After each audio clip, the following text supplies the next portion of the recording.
Rose believed he was the one. For 3 years, she gave everything. But Peter? He was only playing. Rose came from a middle-class family, simple background, simple dreams. She wasn't flashy, rich, or someone who drew attention, but she was kind, loyal, and deeply in love. In her second year of college, she met Peter. Peter was charming, confident, and everything Rose wasn't. He belonged to a rich family, drove a sleek car to college, and walked like he owned the world. Girls noticed him.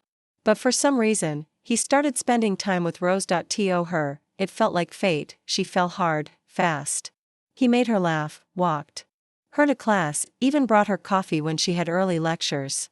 Slowly, what started as friendship turned into a relationship. 3 years went by. Everyone believed they'd get married after college. Rose never questioned his intentions. She gave him loyalty, time, and all of her heart. Her parents weren't thrilled about it, but Rose was sure he'd convince them one day. Peter had told her he would, but then, graduation came, and with it, silence. Peter stopped calling regularly. He canceled plans. And then one day, he simply disappeared. No goodbye. No explanation. He just moved on. Rose waited. Days turned into weeks. Finally, when she tried to call his number, it was disconnected. She was shattered. Later, through a mutual friend, she found out Peter never loved her. To him, she was just comfortable, someone to pass time with while he flirted with other girls behind her back. He had already gotten engaged to someone else from a wealthy family. Rose didn't cry in front of anyone, but inside, she was broken. Something in her changed after that. She stopped laughing the same way. She became quieter, stayed in her room more, and avoided anyone who mentioned Peter's name. Her parents, worried, did what traditional parents do. They arranged her marriage. Rose didn't fight. She said yes. The man's name was Eli. He lived in another city, had a stable job, and seemed respectful. That was all Rose needed. She wasn't looking for love anymore. She just wanted peace. The wedding was simple. She wore a soft pink dress, not the bright red she had once dreamed of. Eli stood calmly beside her during the ceremony. He didn't speak much, but there was a softness in his eyes. After marriage, Rose moved to his home. It was quiet, clean, peaceful. Eli gave her space, never forced conversation, and never questioned her silences. He cooked sometimes, left notes for her on the fridge, and asked how her day was, even when she didn't reply. Days passed slowly. Rose noticed the small things. How Eli remembered she didn't like spicy food. How he adjusted the lights at night because she had trouble sleeping. How he never once compared her to anyone. She was healing. Quietly, Eli didn't try to fix her.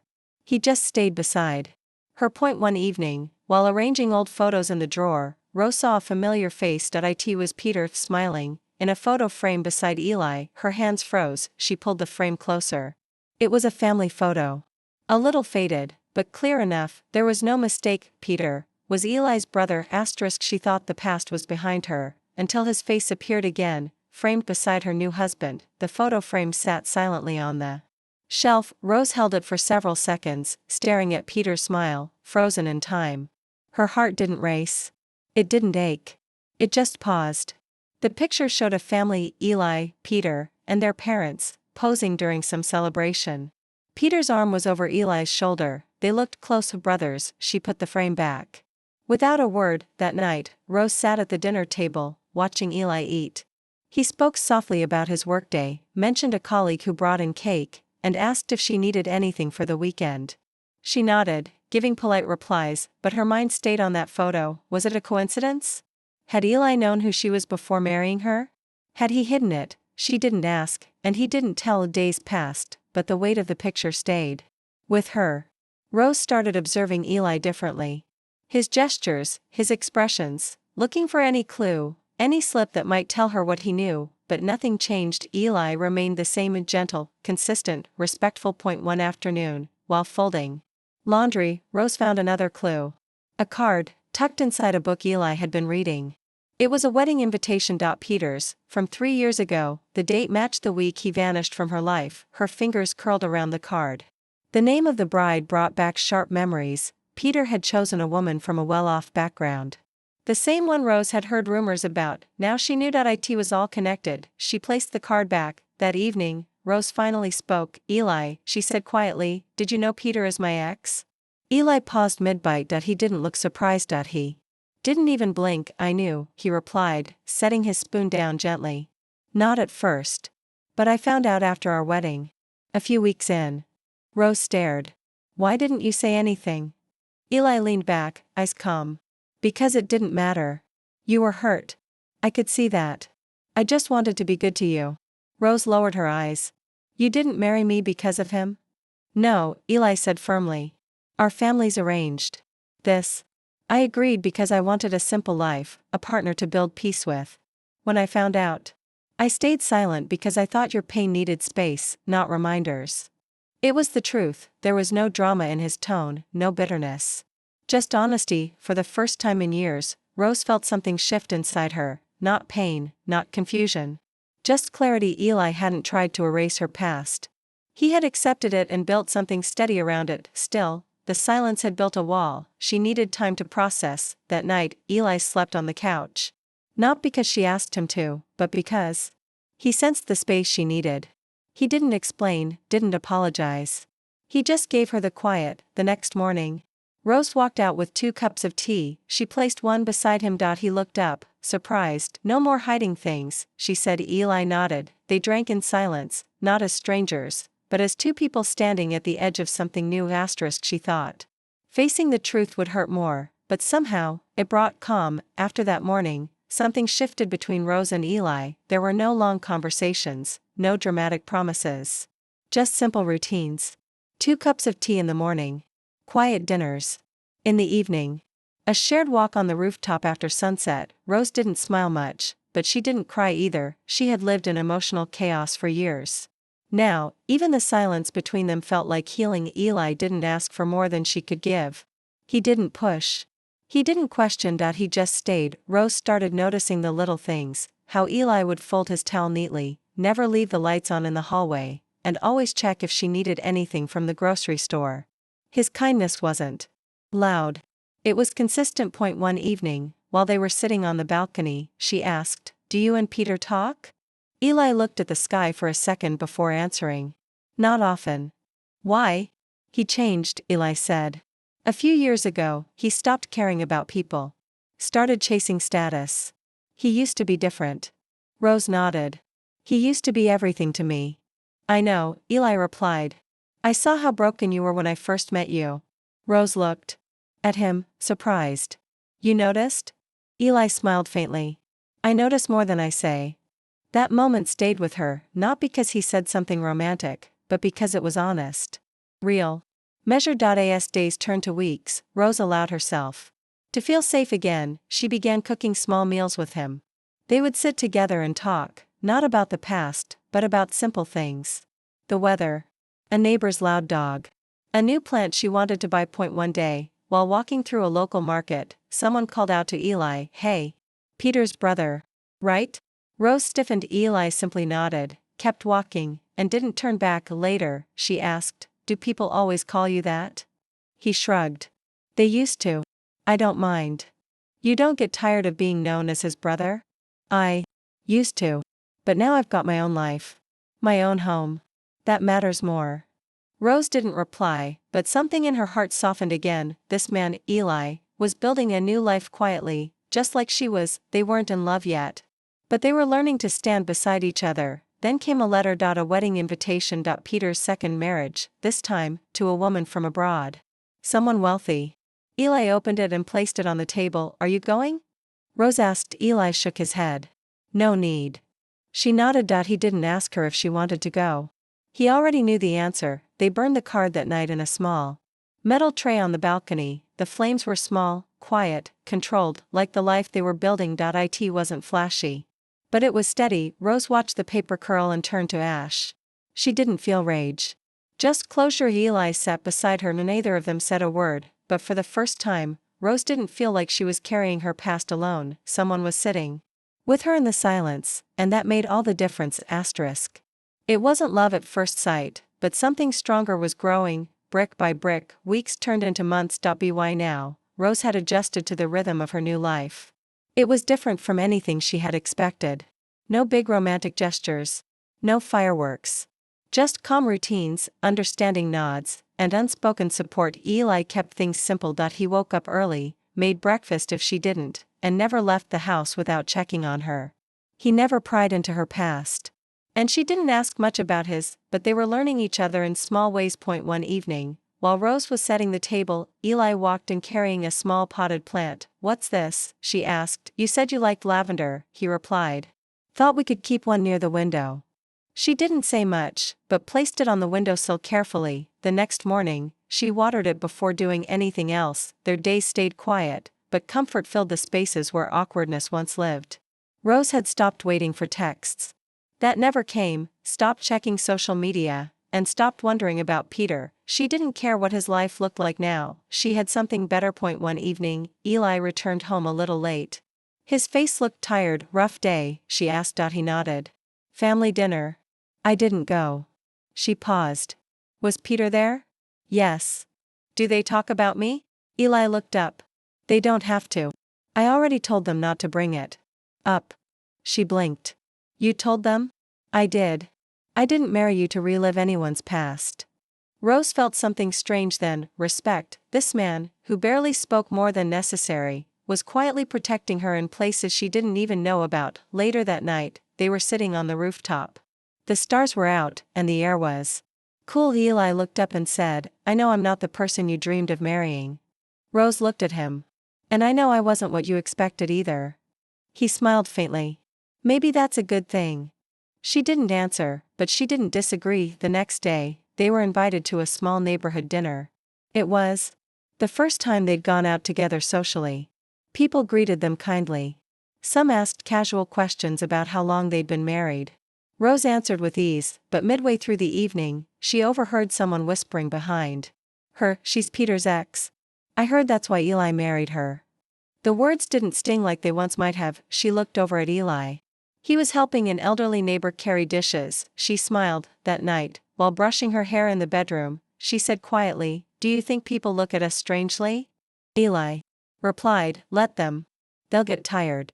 Rose chuckled. It was the first time she laughed in front of him. He turned to look, surprised, but happy. It wasn't loud or dramatic. Just one soft laugh between two people trying to move forward. Later that night, before turning off the lights, Eli said, "You're not just someone's ex. You're my wife."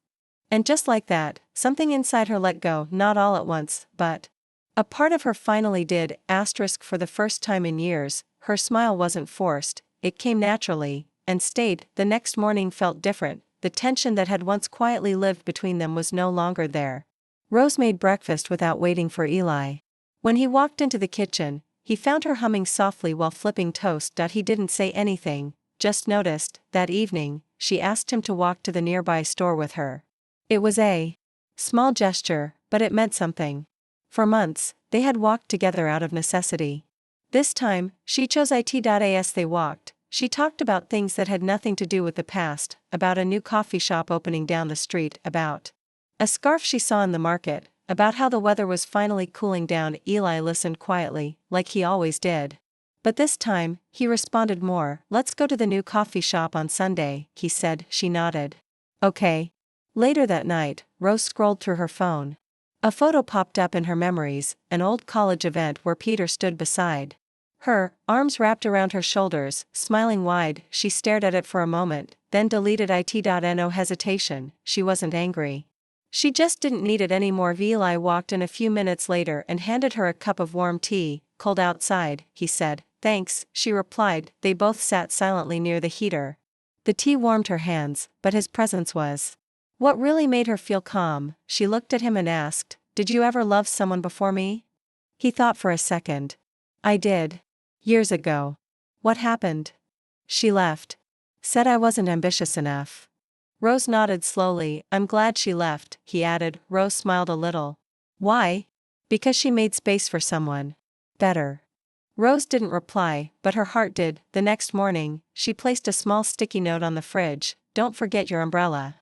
Looks like rain today." It was the first note she'd ever left him. When Eli saw it, he smiled. Later that week, they visited the new coffee shop. It was small and cozy, with wooden interiors and soft music. They sat near the window. Eli ordered black coffee. Rose ordered a vanilla latte. They didn't talk much, but they didn't need to. When they got home, Eli handed her a book. I saw this at the store. Thought you'd like it. It was a novel she had once mentioned in passing weeks ago. She looked at him. You remembered? I listen, he replied, and he did. In a world full of people who talked too much, Eli's silence was beginning to feel like comfort. That night, Rose stood in front of the mirror. She didn't look tired. Her eyes were calm. Her lips curved, slightly, not a wide smile, but a real one. For the first time in years, she didn't feel like someone healing from heartbreak, she felt like someone quietly moving toward happiness. No. One clap. No music played, but it was still a victory.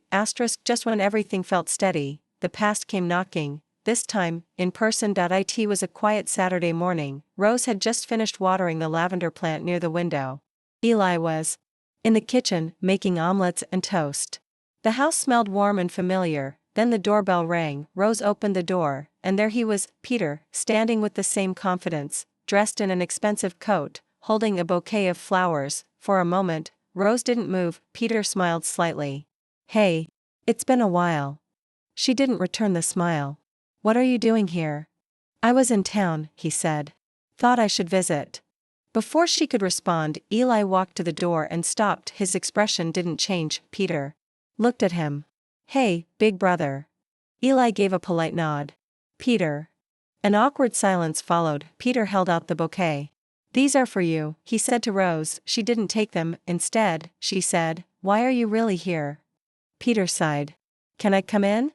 Eli glanced at Rose. She hesitated, then stepped aside. Peter sat on the living room couch, looking around. Nice place, he commented. Neither of them replied. Finally, he said, I heard you two got married. I was surprised. Rose folded her arms. Why? Just, didn't expect it. I mean, me and you had a history. Eli stayed quiet. Peter looked at Rose again. I made mistakes. I shouldn't have left the way I did. Rose stared. You didn't just leave. You disappeared. Then married someone else. Peter lowered his eyes. Yeah. And now that marriage is over. Rose wasn't surprised. I came here because I needed to say sorry, he added. Not just for leaving, but for how I treated you. Rose didn't flinch. I don't need that apology. Peter looked confused. Why not? Because I've moved on. Peter turned to Eli. You never told me it was her. I didn't need to, Eli replied. It's my life. Peter shook his head. You always take the quiet route, don't you? Eli stood up. This isn't about me. You came here to talk to Rose. Now you've said what you needed. Peter stood too. She deserves to know I regret it. Rose stepped forward. Maybe you do. But regret doesn't fix anything. Peter held out the bouquet again. Take these. As a sign of peace. She looked at them for a moment, then gently pushed his hand back. I don't want flowers, she said. I want peace. And I already have it. Peter didn't argue. He nodded, looked around the room one last time, and walked to the door. Eli opened it without a word. Peter stepped out, and just like that, he was gone again. Only this time, Rose didn't feel empty. She turned to Eli. You okay? He nodded. Are you? I think so. They sat down in the same room Peter had just left. It was quiet again, but a different kind of quiet. Rose looked at the flowers Peter had left on the table. Without a second thought, she picked them up and dropped them in the trash. Eli didn't say a word, but she saw the way he looked at her, with quiet pride, and for the first time, Rose realized something. This wasn't just healing. It was growth. She thought seeing him again would shake her, but it only confirmed how far she'd come. The day after Peter's visit, the house felt unusually quiet, but not uncomfortable. It was a silence that came with clarity. Rose went about her morning like usual, watering the plant, making tea, opening the windows. Eli worked on his laptop, replying to emails. Nothing about their routine changed, but something inside Rose had shifted. She no longer felt like the girl who had waited for a man to return. She wasn't caught in emotional confusion.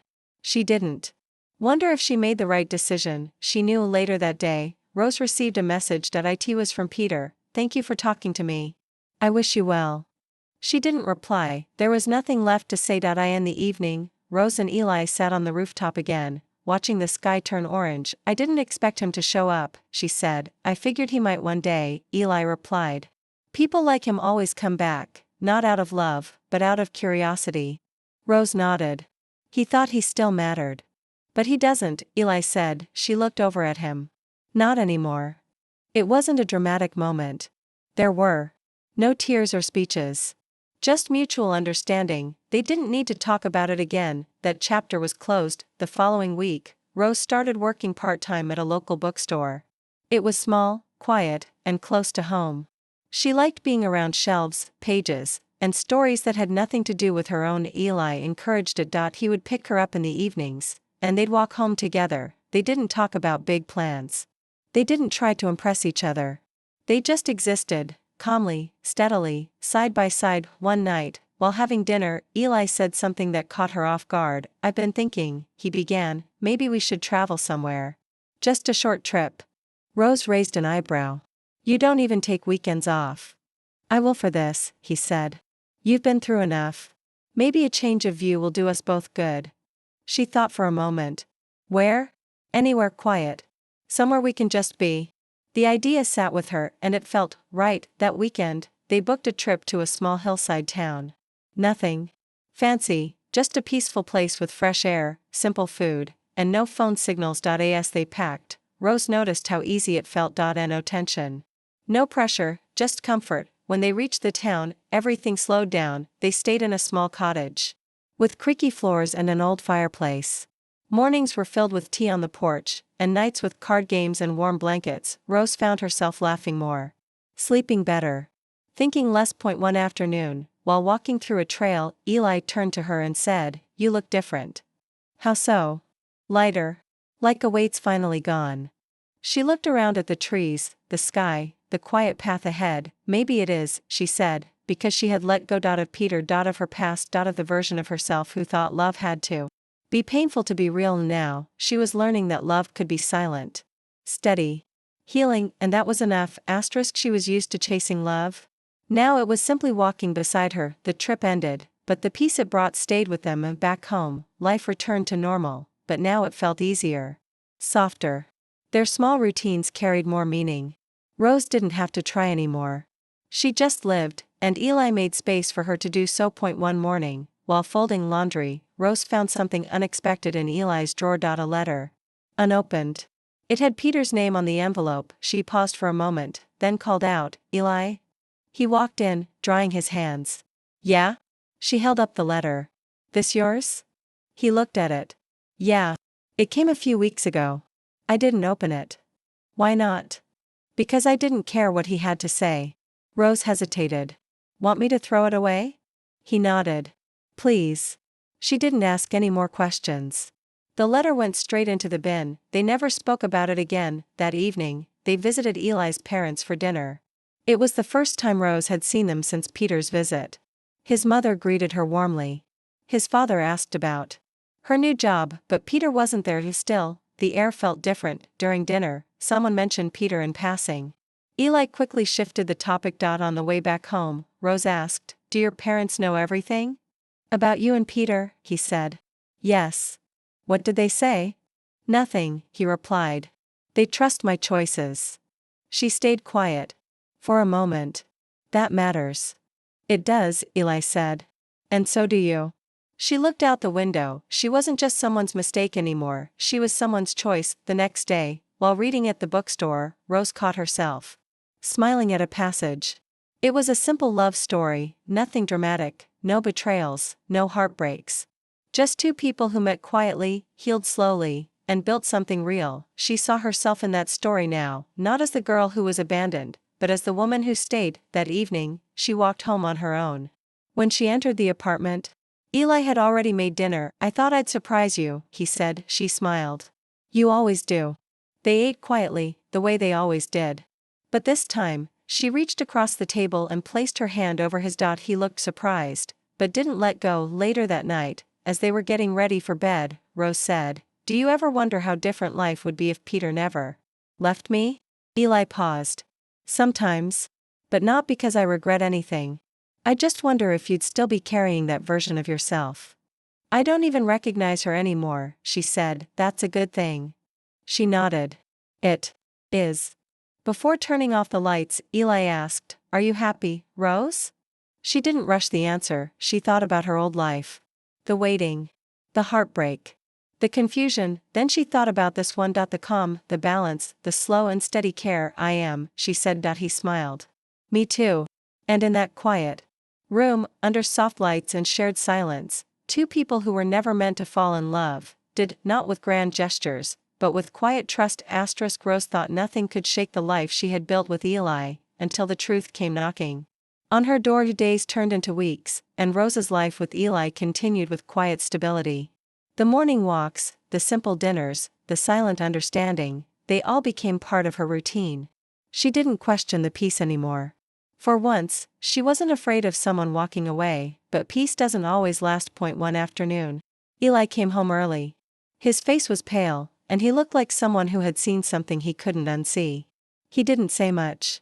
Just went straight to the balcony, lit a cigarette, a habit Rose had never seen in him before, and stared at the sky. Eli, she asked softly. Everything okay? He didn't answer right away. He looked at her, eyes distant, then said, I met someone today. Rose waited. It was my brother. Her hands went cold. The word brother echoed in her head. She wasn't ready to connect the dots. But then Eli said, Peter. Silence filled the room like fog. Rose's lips parted, but no words came out. Her heart raced. So the moment had arrived, the one she never thought would come. You never told me about him, Eli said calmly, but his voice had a strange weight. You never told me he was your ex. I didn't know you two were related, she replied quietly. I found out his full name after our wedding. And by then, I thought it didn't matter. Eli looked away. He told me everything.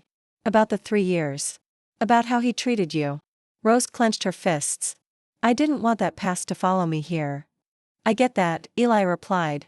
But it did. He stood up, walked to the window. His back was to her. He asked me if I knew. When I said no, he laughed. Said I had his leftovers. Eli, she took a step forward. I punched him, Eli said flatly. I don't care what he thinks. But I care about what this means for us. Rose's throat tightened. What does it mean? Eli turned around slowly. It means I need time to think. He didn't shout. He didn't blame. But Rose felt the distance grow between them in that moment. He was withdrawing, folding into himself. That night, he didn't eat. Didn't sleep beside her. The next morning, she found a small note on the table. I need space. I'll be gone for a while. Don't wait up. Eli, he didn't say where he was going. He didn't say when he'd be back. Rose sat at the edge of the bed, holding the note in her hand. The man who had once said he'd never leave her had walked out, not in anger, but in quiet confusion. She didn't cry. She didn't chase. Instead, she packed away the memories. Their photos stayed on the wall. His jacket still hung behind the door. But the house felt hollow without his presence. Every day, she checked her phone. Nothing. No texts. No calls. She went about her routines like clockwork. Watered the plants. Cleaned the kitchen. Folded his clothes. Cooked for 2, ate for 1.1. Week turned into 2. Then a month passed. People asked where Eli was. She said, out of town for work. The lie came out too easily, but she knew he wasn't coming back soon. Not until he figured out what to do with the truth. Still, she waited. Not with hope. Not with desperation, just silence. Eli and I moved into a small house near the sea. He chose a place far from the city, where peace lived in the breeze and arguments didn't echo in the walls. Life slowed down. There were no reminders of Peter, no shadows of the past. Just the sound of ocean waves and the quiet hum of our new life. He didn't speak much about why he brought us there, but I knew he had seen Peter at the wedding. He had recognized me in Peter's old pictures when he visited his family. The same pictures I never thought anyone else would see. Peter had told his family nothing about me, but Eli had found out on his own. He didn't confront me. He didn't ask questions. He just packed our bags and moved us. One evening, while we sat on the porch watching the sun dip into the ocean, he finally spoke. I know everything, Rose. I froze. My hands tightened around the cup of tea I was holding. But he didn't look angry. Just calm. I knew from the day I married you, you weren't healed. I stayed quiet. There was nothing to explain, and later, he continued. I found out Peter was your past. My brother. Your first heartbreak. I looked away. I brought you here because I didn't want to live in a house where ghosts visited. He paused, then looked at me. But I also brought you here because I love you. My eyes widened. You don't have to love me back, he said. You don't have to forget him. But I'll wait for the day you look at me the way you once looked at him. That night, I didn't sleep. His words kept circling in my mind. Not because of guilt, but because of the truth. Eli wasn't just kind or patient. He was brave enough to love someone who was still learning how to heal, and in that moment, I realized something I hadn't before. I didn't think of Peter with pain anymore. I didn't miss him. I didn't ache for what could have been. I only thought about how empty those years were, compared to the quiet joy Eli brought into my life every day. One morning, I walked up to Eli while he was fixing something outside. He was sweaty, focused, and humming a tune to himself. I need to tell you something, I said. He stopped and looked at me. I loved Peter. But I never truly knew what love was until I met you. His face didn't change. But his hands stopped moving. I want to stay here with you forever. Eli didn't say anything. He simply walked over, pulled me into a hug, and held me for a long time. No words were needed. From that day on, something changed between us. There were no big gestures. No dramatic promises, just shared routines. Laughter during breakfast. Quiet evenings on the porch. Walks by the sea. And a love that grew slowly, but deeply. Years passed. We built a life from the ground up, one not based on forgetting the past, but choosing to live in the present. Peter never came back into our lives, and we didn't wait for him to, because some stories aren't meant to be rewritten, some chapters end for a reason, and sometimes, the wrong turn leads you exactly where you belong. This was our story, not perfect, but finally, whole.